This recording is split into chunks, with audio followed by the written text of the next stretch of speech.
buenas tardes, hermanos, amigos que nos ven por este canal. Una vez más para nosotros, como siempre lo digo, es un privilegio estar aquí y les bendigo en esta hora. Usted que ha dispuesto su tiempo, que ha sido guiado por el Espíritu de Dios para pulsar este canal.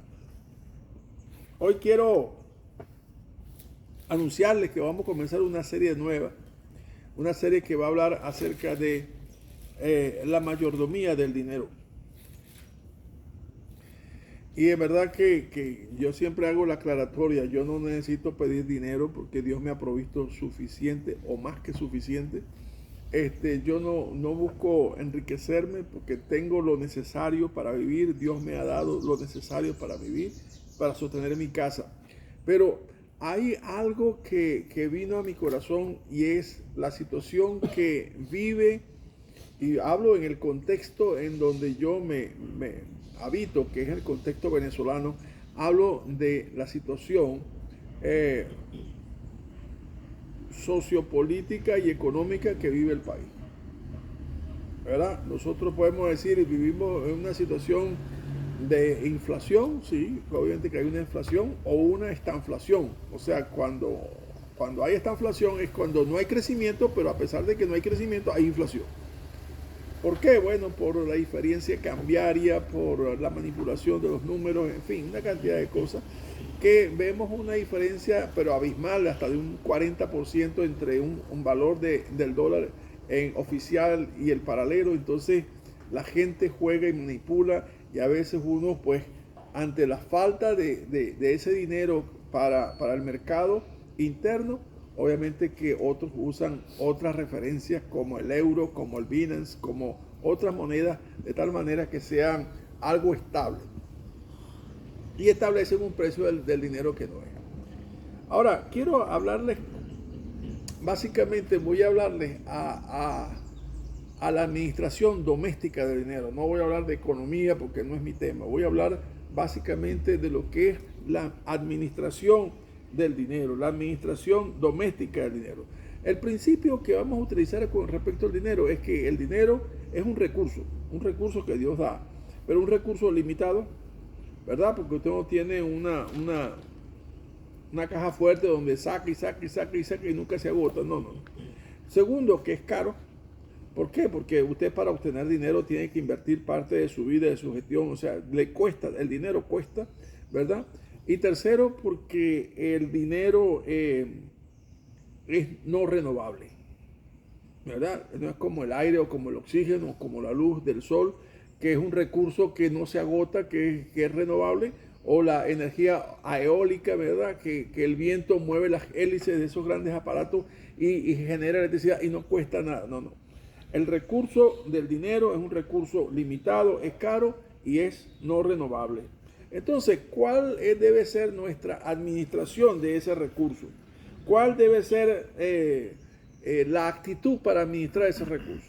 Bueno, yo he encontrado que hay dos formas de administrar el recurso limitado, ¿verdad? Porque usted tiene una asignación por su sueldo o un promedio de ingresos por sus ventas, qué sé yo, si es variable o es fijo. Pero el asunto es, ¿cuáles son los principios para administrar el dinero? ¿Y por qué la gente dice, no me alcanza el dinero? El asunto está aquí, es cómo administramos el recurso que tenemos. Y cuando digo cómo administramos, hay dos maneras de administrarlo. Uno, con sabiduría, y otro sin ella. Con sabiduría es tomando en cuenta los principios bíblicos. Y sin ella es tomando en cuenta simplemente los principios contables, ¿verdad? El debe y el haber, el activo es igual al pasivo más capital. Ese tipo de ecuaciones son las que normalmente en forma natural la gente administra el recurso del dinero. Ahora bien, déjenme decirles tres principios que vamos a estudiar en las próximas semanas. Y es que el dinero o la administración o el uso del dinero refleja nuestra relación con Dios. Segundo, el dinero o la administración del dinero refleja nuestra dependencia de Dios. Y en tercer lugar, la administración del dinero refleja nuestra dependencia de Dios. Entonces, nuestra relación con Dios, nuestra confianza en Dios y nuestra dependencia de Dios. Esos van a ser los mensajes que vamos a hablar durante estas próximas semanas. Como decía antes, en el contexto doméstico, ¿verdad? Usted, vamos a decir una persona que cobra 15 y último. Las personas tienen un ingreso fijo y cuando la más sensata, pues agarran sus recursos, ellos tienen ya una lista de pasivos, ¿verdad? De prioridades o de gastos que tienen que cubrir. Un consejo que siempre les doy a los hermanos, diga, hermano, mire, hágase un presupuesto. Hágase un presupuesto donde usted coloque en cada uno de ellos cuáles son las cosas que tiene compromiso que usted debe honrar en el transcurso de ese mes en curso. Para que usted tenga una idea hasta dónde tiene flexibilidad o hasta dónde no tiene flexibilidad. ¿Me entiendes?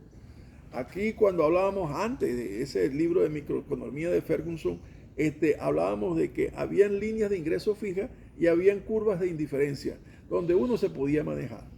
Pero en este caso, en el contexto nuestro, no vamos a hablar de eso. Vamos a hablar simplemente de lo que me ingresa y cuánto me gasta. Cuando usted ve, entonces, la persona normalmente hace así. Uno, la comida, el alimento, eso es lo primero. Hay que hacer mercado, primero.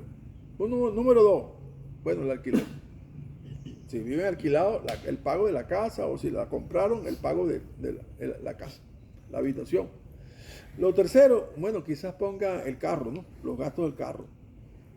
Y lo cuarto, bueno, el colegio de los niños, ¿verdad? Ahí pueden cambiar las prioridades. Y después los servicios. Los servicios, que si la luz, que si el teléfono, que si el gas, que si el alquiler, que si el condominio, que si el condominio, y esos gastos variados. Y después, usted sigue bajando en esa lista, va a encontrar cosas como imprevistos. Imprevistos que pueden ser una ida a la playa, imprevistos puede ser el cumpleaños de alguien que usted no se acordaba, o el matrimonio de alguien que hay que honrar la invitación, y no se va a aparecer con las manos vacías. La enfermedad, por ejemplo, una enfermedad, un hecho sobrevenido, que usted no sabe que, bueno, de repente llegó y hay que erogar dinero. Ahora, o quizás cometió el pecado de ir al centro comercial y vio algo en la vidriera, una blusa, una cartera, y usted dice, no, esta me la compro. ¿Verdad? Eso llamamos imprevistos, cosas que pueden suceder que no se tienen estipulado, pero se ocasiona el gasto. Ahora, cuando usted ve su ingreso, usted ve que llega hasta un punto y hay una brecha que no llega. ¿Cómo subsana esa brecha? Bueno, ahora salió Cachea. Usted saca la tarjeta de Cachea y paga el 60%, pero se lo tiene, porque por ahí hay un eslogan que dice usted se lo merece, para eso usted trabaja, para eso usted se esfuerza, entonces tiene Cachea. Pero lo que no sabe usted con el problema de la Cachea es que es una trampa. No porque ellos hacen una trampa, no, es una trampa que usted mismo cae, usted mismo la elabora y usted mismo se engaña. ¿Por qué? Porque resulta que está comprometiendo. Ellos le pagaron el 60%, pero usted ahora gastó el 40% de lo que no debía gastar y ahora debe el 60% y le van a pagar las próximas 10 semanas o 12 semanas o quincenas, como se la ponga, y usted está comprometiendo el dinero que todavía no ha ganado a un gasto que usted no tenía por qué hacerlo. Ese es el problema de los imprevistos, ¿no? Ahora bien, la Biblia dice claramente, no debáis nada a nadie. Mientras tengáis sustento y techo, vivid conforme. O sea, alégrese su corazón. Entonces, en la Biblia vamos a encontrar dos parámetros que deben estar en su presupuesto. ¿Cuáles son? El alimento y el techo. Como las cosas, como la prioridad, el alimento y el techo. ¿Sabe? Hay dos problemas, dije yo, ¿cómo administrar el dinero? Bueno, usted puede administrarlo con sabiduría, con el temor de Dios en su palabra, o sin ella. O sea, neciamente, pues. ¿Por qué neciamente? Mire, le voy a decir una cosa. El principio del error está aquí, está en Romanos 1:25. Ahí está el principio del error. El principio del error dice ahí, hablando desde el versículo 18 de la culpabilidad del hombre, dice que el hombre, ¿verdad? Por su necio corazón fue tenebrecido y prefirieron dar culto a la criatura antes que al Creador. Ahí está el problema. Ellos prefirieron dar culto a lo creado antes que a aquel que es el creador de todas las cosas. En el contexto del dinero, usted prefirió dar culto al trabajo antes a Dios que le dio el trabajo. O a Dios que le dio la salud para trabajar. ¿Me copia ahí? O sea, el asunto es establecer cuáles son las prioridades. Nuestra prioridad es que cuando tenemos un recurso del dinero tenemos que darle gracias a Dios porque Él es el que ha provisto ese medio de trabajo. El dinero no es, el trabajo no es la fuente, es el medio que Dios ha provisto para sustentar su hogar. Entonces, cuando usted quiere establecer principios bíblicos, el primer principio que es que Dios es la fuente. Dios es quien me provee. Dios es quien me sostiene. Usted puede decir, Jehová es mi pastor, nada me faltará. Entonces, es una declaración de una oveja que tiene confianza en que Dios es su proveedor. Entonces, eso es un principio que nosotros no podemos dejar de eludir. Igual que en Mateo 15:8, hay algo que el hombre se le olvida. Y es que en esa ecuación le puse yo de los haberes, perdón, de los pasivos, que usted tiene que establecer cuáles son sus deberes que usted tiene que honrar. Hay una variable que el hombre no coloca y es a Dios. He visto presupuestos. Le dice, ¿y dónde está Dios en ese presupuesto? ¿Dónde está el honrar a Dios? Porque dice la palabra de Dios, el hijo honra al padre y el siervo a su señor. Sí, pues yo soy padre, ¿dónde está mi honra? Y si soy señor, ¿dónde está mi temor? O como dice Mateo 15:8, dice el Señor, este pueblo de labios me honra, pero su corazón está lejos de mí. Entonces, dice muy claramente, Dios es mi proveedor. Pero ¿dónde está el materializar, verdad? El sustanciar el hecho de honrar a Dios con los bienes. Ahí está el problema básico del desorden cuando se administra sin que Dios sea la prioridad. Hoy quisiera compartir con ustedes esto porque considero que es necesario. Fíjense el caso del rico insensato. El rico insensato tuvo una hacienda que dio mucho grano, mucho alimento en su cosecha y los graneros no bastaban para almacenarlo. ¿Y qué pensó este hombre? Nunca dijo a Dios ni al prójimo nada. Dios dice, alma mía, tienes para muchos años, come, bebe, regocíjate. Y viene una voz y le dice, necio, si esta noche vienen a pedir tu alma, lo que tienes, ¿de quién será? Así es aquel que es rico para sí, pero no para con Dios. Entonces, nosotros tenemos que estar claros, porque tenemos que tener en nuestra mente que es necesario que todos algún día comparezcamos ante el tribunal de Dios. Ahí cada uno de nosotros hemos de dar cuenta de lo que hayamos hecho mientras estuvimos en el cuerpo. Sea bueno o sea malo. Ahí es donde nosotros tenemos que ver. Por ejemplo, uno de estos principios lo vamos a ver para que este mensaje tiene el propósito de exhortar y de que nosotros examinemos nuestra vida. Vamos a ir a Mateo capítulo 6, versículos 25 al 33. Por tanto os digo, no os afanéis por vuestra vida, qué habéis de comer o qué habéis de beber, ni por vuestro cuerpo, qué habéis de vestir. ¿No es la vida más que el alimento y el cuerpo más que el vestido? Mirad las aves del cielo, que no siembran ni ciegan, ni recogen en granero, y vuestro Padre Celestial las alimenta. ¿No valéis vosotros mucho más que ellas? ¿Y quién de vosotros podrá, por mucho que se afane, añadir a su estatura un codo? Y por el vestido, ¿por qué os afanáis? Considerad los lirios del campo, cómo crecen, no trabajan ni hilan. Pero os digo que ni aun Salomón, con toda su gloria, se vistió así como uno de ellos. Y si la hierba del campo que hoy es y mañana se echa en el horno, Dios la viste así, ¿no hará mucho más a vosotros, hombres de poca fe? No os afanéis pues diciendo, ¿qué comeremos o qué beberemos o qué vestiremos? porque los gentiles buscan todas estas cosas, pero vuestro Padre Celestial sabe que tenéis necesidad de todas estas cosas. Mas buscad primeramente el reino de Dios y su justicia, y todas las cosas os serán añadidas. Tremendo pasaje. El Señor es el Señor. Tremendo texto que nos enseña a por lo menos reflexionar la naturaleza. Mire los días de la creación, los periodos, como lo llame, ¿verdad? 5 días hizo todo. ¿Para qué? Para que en el 6º día hace al hombre y pone al hombre como Señor de todo lo creado. Ahora, ¿quién vale más? ¿Al Señor de todo lo creado o la creación? Él está diciendo con este ejemplo, miren las aves del cielo. No hilan, no siembran, y sin embargo vuestros padres las sostienen.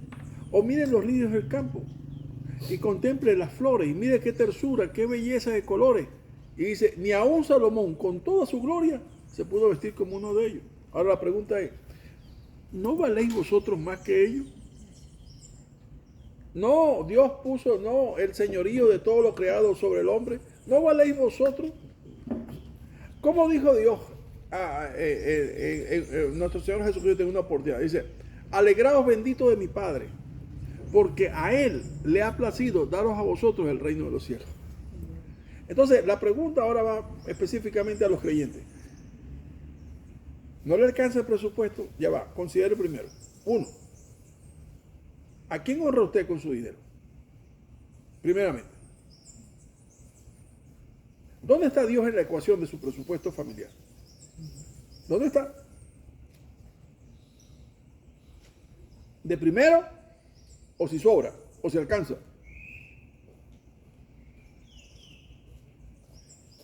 Este pasaje nos lleva a pensar lo que en 1 Corintios capítulo 1, versículo 30 dice. Mas por Él estáis vosotros en Cristo Jesús, el cual nos ha sido hecho por Dios sabiduría, justificación, santificación y redención. Este pasaje, ya le voy a decir la conexión que tiene con lo que venimos hablando. Este pasaje habla específicamente de que aún hoy día, en el contexto de la iglesia, de la iglesia nuestra hoy día, ¿verdad? Se establece y se predica y se enseña en muchas iglesias sobre el diezmo. Pero déjeme decirle algo. El diezmo no es bíblico para la iglesia contemporánea. ¿Por qué? Porque el diezmo pertenecía a la ley. Y como parte de la ley, el hombre ejercía esa obligación del diezmo para cumplir la ley, para honrar la ley. Y, si es posible, alcanzar la salvación por el cumplimiento de sus obras. Ahora, dice Pablo a los Corintios, que Cristo Jesús, por medio del cual nosotros hemos sido justificados, somos entonces justicia de Dios en él. Lo mismo dice Romanos capítulo 5, versículo 1. Justificados pues por la fe, tenemos paz para con Dios, por medio de nuestro Señor Jesucristo. Entonces, hermano, mire, lo que quisiera que usted en este momento pudiera tener esta libertad en la administración, estableciendo la administración familiar de una manera acorde a los principios bíblicos. El primer principio es, Dios es el proveedor de todo lo que tengo. Primero, Dios es el que sustenta mi vida. El trabajo no sustenta mi vida, el trabajo es el medio que Dios me ha dado para sustentar la vida. Pero quien me dio el trabajo fue Dios. El que me da gracia ante los clientes es Dios. El que me da todas las cosas que yo puedo hacer con mi mano es Dios, porque Él me da la salud, que mis manos estén todavía útiles para manipular, hacer los panes o hacer la arcilla o hacer cualquier cosa de herrería o cualquier cosa que yo haga con mis manos. Pero es Dios quien me da la salud para poder hacer lo que hago. Entonces, ¿quién tiene que tener la preeminencia en mi presupuesto familiar? Aquel que es la fuente. ¿Y quién es la fuente? Dios. Si eso no es preeminente, entonces tenga cuidado porque tampoco es Señor. Si es Señor, tiene que ser primero, porque usted vive para agradar ¿a quién? A su Señor.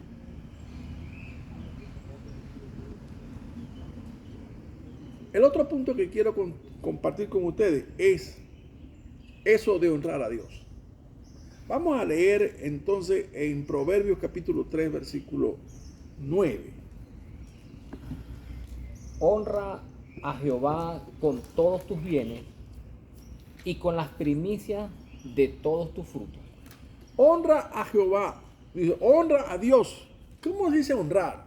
La palabra honrar significa, respetar, reconocer, ¿verdad? Hazlo bien para que Dios se sienta honrado con lo que tú haces. Voy a leer aquí, reconocer que Dios es quien provee todo lo que tienes, ¿verdad? La salud, el conocimiento, el trabajo, la gracia delante de los clientes. O sea, Dios es la fuente. Ahora, retribuye a Dios con lo que tú has dado. ¿Por qué? Porque el versículo 33 que leímos hace un rato de Mateo capítulo 6, es que dice, buscad primeramente el reino de Dios y su justicia. ¿Quién es el reino de Dios sino la iglesia? La iglesia es el reino de Dios en la tierra. Y la justicia del reino de Dios es Cristo, ya que por medio de él hemos sido justificados y entramos al reino de los cielos aquí en la tierra. Entonces el reino de Dios es ¿qué hago yo en medio de mi iglesia? Yo tengo que hacer algo porque soy un miembro de la iglesia. No.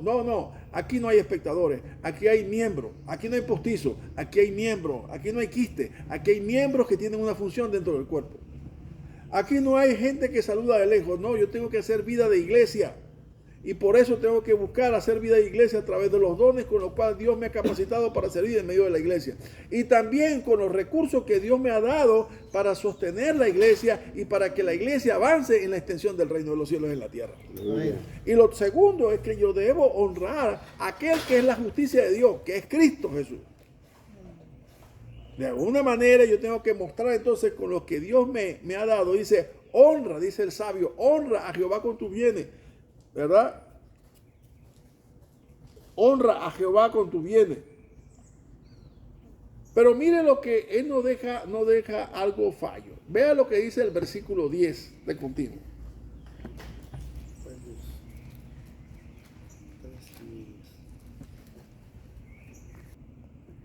Y serán llenos tus graneros con abundancia y tus lagares rebosarán de moho. Ahora, cuando usted lee eso, ¿le gusta esa parte? Pero hay algo previo. Hay una demanda previa. Honra a Jehová con tus bienes. O sea, muestra con tus bienes que Cristo Jesús, por su iglesia, por lo que hizo y por la extensión del reino de Dios en los cielos, es primero. Tiene preeminencia. Así que antes de poner comida, ponga una parte para Dios. No estoy diciendo cuánto. Una ofrenda para Dios. Esto lo he apartado para Dios. Yo le voy a invitar a usted, le presento un reto. Hágalo de esta manera. Si le parece bien, le invito a este reto. Hágalo de esta manera. Usted ponga aparte de lo primero que consiga en el mes, ponga aparte una cantidad, de decir, esto lo consagro para Dios. Y tráigalo o llévelo a su iglesia. ¿Me entiende? O usted puede dividirlo entre 4 y dice, bueno, la primera semana llevaré uno, la segunda semana llevaré otro y así llevaré. ¿Para qué? Para no presentarme delante de Dios con las manos vacías. Sino del fruto del bien que Dios me ha dado, voy a dar una parte. ¿Quién determina qué tanto es la parte? Nadie puede determinar, como propuso en su corazón. Si aquellos que tenían la ley como obligación y el diezmo como parte de su obligación, dice el Señor, si vuestra justicia no fuere mayor que la de los escribas y fariseos, no entraré en el reino de los cielos. O sea que si realmente yo reconozco que Dios me ha dado lo que tengo, yo tengo que honrar a Dios con lo que tengo. Más que si fuera en la ley. pero no dice esa parte. Eso lo deduzco después de lo que leo. Pero conforme proponga en su corazón. ¿Sabe lo que Dios premia? No es la cantidad. Dios premia la fidelidad. Para que usted cada domingo cuando vaya a su iglesia lleve una porción. Una porción. Mire, es que simplemente vea el caso de la viuda.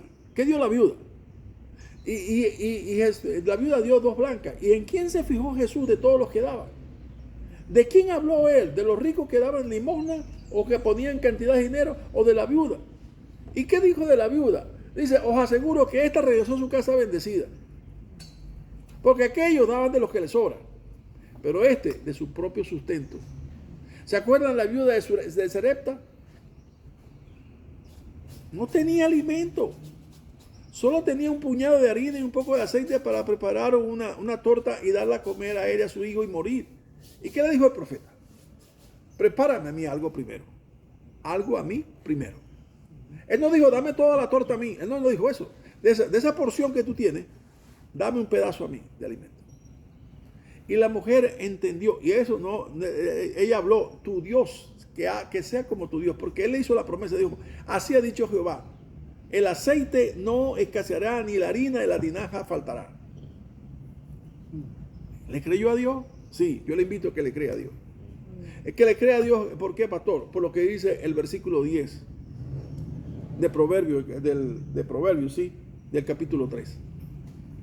Y dice, y serán llenos los graneros de abundancia. No estoy hablando de teología de la prosperidad ni nada de eso. No estoy hablando de eso. Tenga eso bien claro. Nunca he sido partidario de eso. Eso no es bíblico.